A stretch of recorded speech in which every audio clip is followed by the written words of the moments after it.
Hello friends, welcome to traditional food kitchen. இன்றைக்கி நம்ம கிச்சனில் தேங்காய் ஸ்வீட் தாங்க செய்ய போகிறோம். எப்படி செய்யலான்னு பார்க்கலாம் வாங்க. நான் 1 கப் அளவு தேங்காய் துருவல் எடுத்து வச்சுருக்கேன். இது வந்து இந்த மாதிரி கொஞ்சம் நல்லா நைஸாக துருவி வச்சுக்கோங்க, அப்போ தான் நல்லாயிருக்கும். இப்போ இதை வந்து பேனில் சேர்த்துடலாம். இதுக்கு வந்து நான் நெய்யெல்லாம் எதுவும் சேர்க்க போகிறது கிடையாதுங்க. இப்போ நம்ம வந்து நல்லா லோ ஃப்ளேமில் வச்சு இந்த தேங்காய் துருவலை வந்து நல்லா வறுத்து விட்டுக்கலாம். ஒரு 2 நிமிஷம் மட்டும் நம்ம வறுத்து விட்டால் இது போதும். கலர் ரொம்ப மாறிடக்கூடாது. கொஞ்சம் வாசனை வரும் இல்லையா, அந்த அளவுக்கு மட்டும் நம்ம வறுத்து எடுத்துக்கலாம்.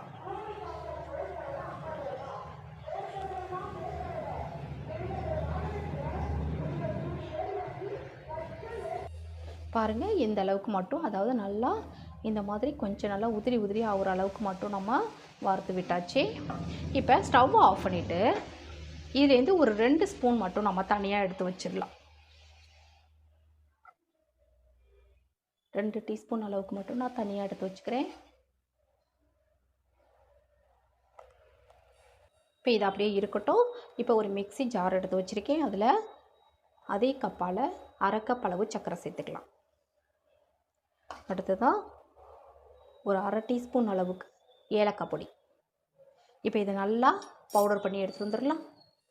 இப்போ நம்ம ஸ்டவ் ஆன் பண்ணி மீடியம் ஃப்ளேமில் வச்சுக்கலாம். இப்போ தேங்காய் அந்த அளவுக்கு வறுபட்டது போதும். இப்போ இதிலையே ஒரு 1/2 கப் அளவு மில்க் பவுடர், அதாவது பால் பவுடர் சேர்த்துக்கலாம். சேர்த்து இதையும் நல்லா இதிலையே மிக்ஸ் பண்ணி விடணும்.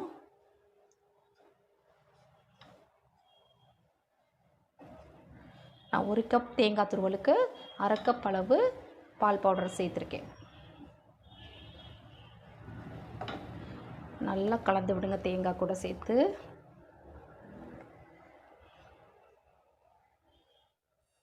இப்போ இது கூட சுகர் பவுடர் சேர்த்துடலாம்.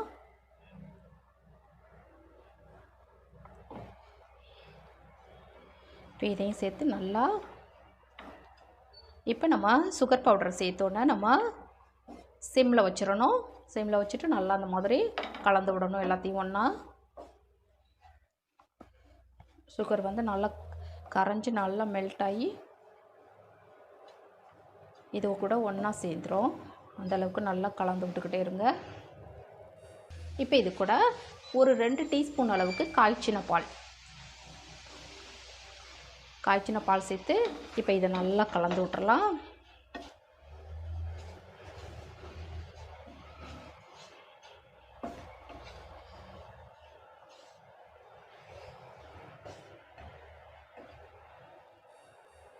பாருங்கள், இப்போ இது எல்லாம் சேர்ந்து ஒன்றா நல்லா இந்த மாதிரி வந்துடணும். நீங்கள் விருப்பப்பட்டால் இந்த ஸ்டேஜில் ஒரு டீஸ்பூன் அளவுக்கு நெய் கூட சேர்த்துக்கலாம். நான் வந்து நெய்யெல்லாம் எதுவுமே சேர்க்கலை. பாருங்கள், இந்த அளவுக்கு வந்தோடனே இது கொஞ்சம் இப்போ கையில் கொஞ்சமாக நெய் சேர்த்துட்டு இப்போ இதை வந்து நல்லா கொஞ்சமாக எடுத்த மாதிரி உருண்டை பிடிச்சிக்கலாம். நம்ம உருண்டை மாதிரி பிரிச்சுக்கலாம், இல்லை மாதிரி கேக் மாதிரி கூட கட் பண்ணிக்கலாம். நம்ம விருப்பத்துக்கு தகுந்த மாதிரி நம்ம செஞ்சுக்கலாம். குட்டி குட்டியாக கூட நம்ம இதை உருண்டை பிடிச்சிக்கலாம். பாருங்கள், எல்லாமே இந்த மாதிரி நான் சின்ன பால் மாதிரி உருட்டி வச்சுட்டேன். இப்போ நம்ம ஏற்கனவே வந்து இந்த தேங்காய் துருவல் வந்து வறுத்தது எடுத்து வச்சோம் இல்லையா, அதில் வந்து தனியாக எடுத்து வச்சதில் இந்த மாதிரி இதை உருட்டிக்கலாம். மேலே பார்க்கும்போது ரொம்ப நல்லாயிருக்கும். குழந்தைங்கள விரும்பி சாப்பிடுவாங்க அந்த மாதிரி இருந்ததுன்னா.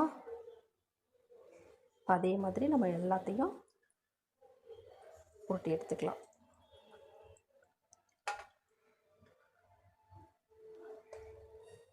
பாருங்கள், சூப்பரான தேங்காய் ஸ்வீட் ரெடி ஆகிடுச்சிங்க. ரொம்ப டேஸ்டியாக இருக்கும். குழந்தைங்களுக்கு வந்து இது மாதிரி ஸ்கூலுக்கு வந்து நீங்கள் ஸ்நாக்ஸ் செஞ்சு கொடுக்கலாம். நல்லா விரும்பி சாப்பிடுவாங்க. டேஸ்ட்டும் ரொம்ப நல்லா இருக்குங்க. இந்த மாதிரி ட்ரை பண்ணி பாருங்கள். நான் செய்த இந்த ஸ்வீட் ரெசிபி உங்களுக்கு பிடிச்சிருந்ததுன்னா மறக்காம உங்கள் ஃப்ரெண்ட்ஸ், ரிலேட்டிவ்ஸ் எல்லாருக்கும் ரொம்ப ஷேர் பண்ணுங்கள், லைக் பண்ணுங்கள். நம்ம சேனலை மறக்காமல் சப்ஸ்கிரைப் பண்ணி சப்போர்ட் பண்ணுங்கள் ஃப்ரெண்ட்ஸ். தேங்க்யூ.